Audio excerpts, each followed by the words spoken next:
Welcome back for episode 28 of Teachers in Transition, the podcast and the YouTube channel.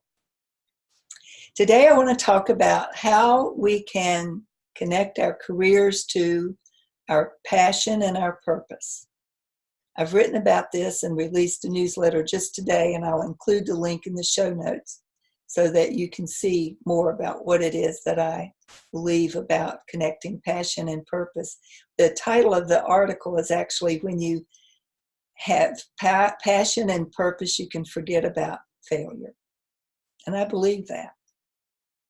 Too many people, however, have forgotten that they even have a passion or that they have a sense of purpose. They've moved so far away from both that they're just stuck in a job that they're going through the motions, and they get a paycheck at the end of the month, but that's about all the satisfaction they get from it.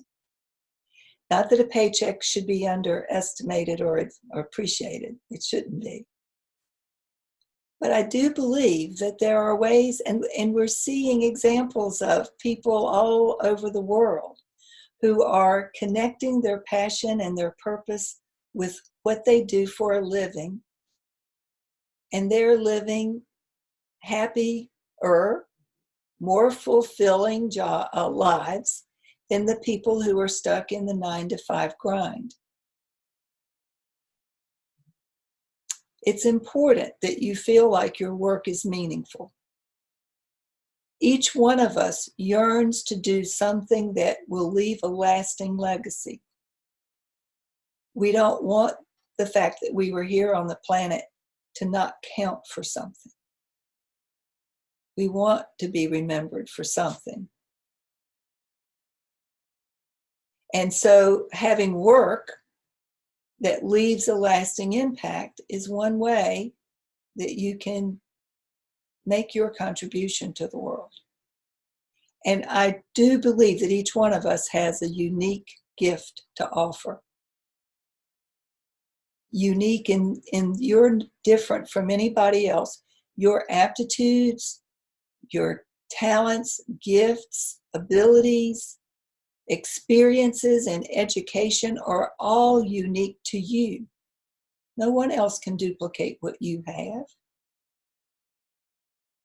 And yet, too many of us feel like we have to settle. In fact, when we were young, if we expressed an interest in doing something a little bit different, we were discouraged. We were told, oh, get a real job. And, you know, like I said, we shouldn't underestimate the value of a paycheck. We all need a roof over our heads and food on the table. But we shouldn't have to sacrifice our personal happiness for that, should we? I don't think so. I personally think life is just too short to stay stuck in a job that we no longer love. When it came time for me to make a change because I knew I didn't have it in me to do the job that would need to be done if I went back to my school district and took the assignment that I was offered, I would have not been happy myself, and I don't think I would have been able to offer my students the best services that they deserved. I was too tired. I was too exhausted mentally, physically, emotionally to have the patience to deal with middle schoolers. And they need lots of patience. They need lots of love. They need somebody who can be all in for them. And I wasn't in a position to do that. I was lucky enough to be able to leave and then to have some time to decide what it was that I wanted to do next. And like a lot of the people who wind up coming to me, I was stuck with not knowing exactly what it is that I wanted to do next. Part of the problem was that I wasn't fully aware of all the things that might be out there for a teacher to do. And as I've shared, I was overeducated and underqualified to do a lot of the things that I might have been interested in doing. But the main thing was at that particular juncture in my life, I did not care to engage in the 9-to-5 grind. I did not want to have to get up in the middle of the night, 4 o'clock, 4:30, 5, to get somewhere by 6:30 or 7. I was over it. I was tired of that routine. I did not want to have to drive somewhere every day. I wanted to be able to work from home.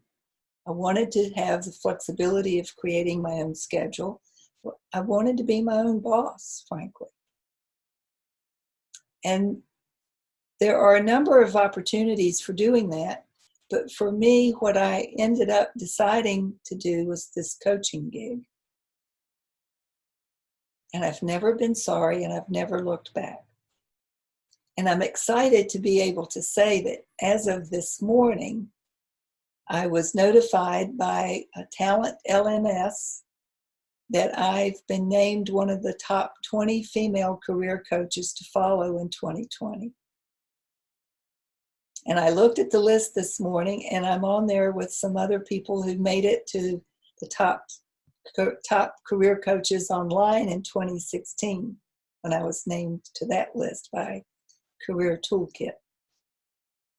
So the work that I've been doing is paying off. It's being recognized out of the blue by people like Talent LMS and Career Toolkit. And I am convinced if I can retool and reinvent myself at the age of 60, which was almost 7 years ago. I've got a birthday coming up this month.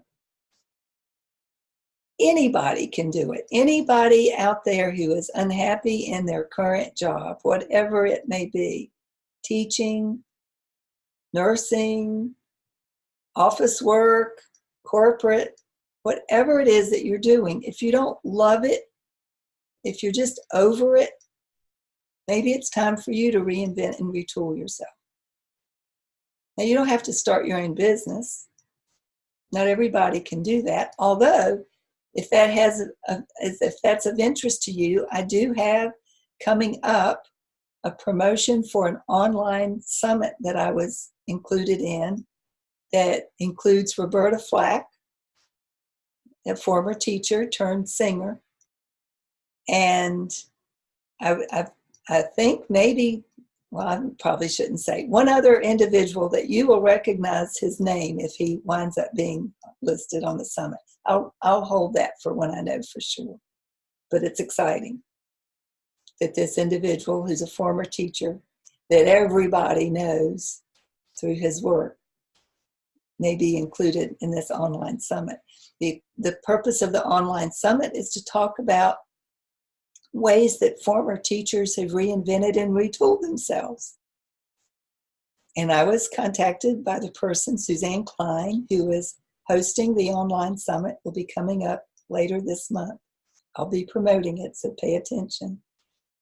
And I'm also promoting my own webinar workshop coming up October 10th at 7 p.m. Eastern. And again, 2 times on Saturday, October the 12th at 11 Eastern or 2 Eastern. And again on Wednesday, the 16th of October at 12:30 Eastern. I'll put the link to the registration page at the bottom of our show notes. And the purpose of the webinar workshop is to talk about how do you find your passion and purpose and live a happier life? What do you do to help yourself identify what your passion is? A lot of people are struggling with even knowing what that is. They've gotten so far afield of it. So if that is something you're interested in, helping yourself to identify your passion and your purpose, and thinking of ways to connect them to your work for a happier overall life, please plan to join me for one of those live webinar workshops. I'd love to have you on board to hear what I have to say and to learn that I'm starting my 11th group coaching cohort on October 21st. So if you're a teacher thinking that you want this to be your last year to teach, this is the time for you to be signing up. If you've been unhappy with the start of this school year and you don't want to have to go through another school year, now's the time to be learning what you need to know to conduct a successful job search. And that's what that 11th group coaching cohort will be about. So there's a lot of exciting stuff coming up. And I hope you'll plan to join me for the live webinar workshop and for the online summit. I'll be saying more about that in the upcoming weeks. Join me in celebrating being named to one of the top 20 female career coaches to follow in 2020 by Talent LMS. I'm very excited about that. What it shows is that hard work, perseverance, discipline, all of that pays off. That's a recognition I would have never dreamed of having before. So that's it for today. I hope you'll subscribe to the podcast or to the YouTube channel, whichever one you're listening to, or both. Leave a comment, review the podcast. Let me know what you think. Send me any questions that you may have at kittyboitnott@gmail.com. I'd love to hear from you. And until next week, this is Kitty Boitnott of Teachers in Transition.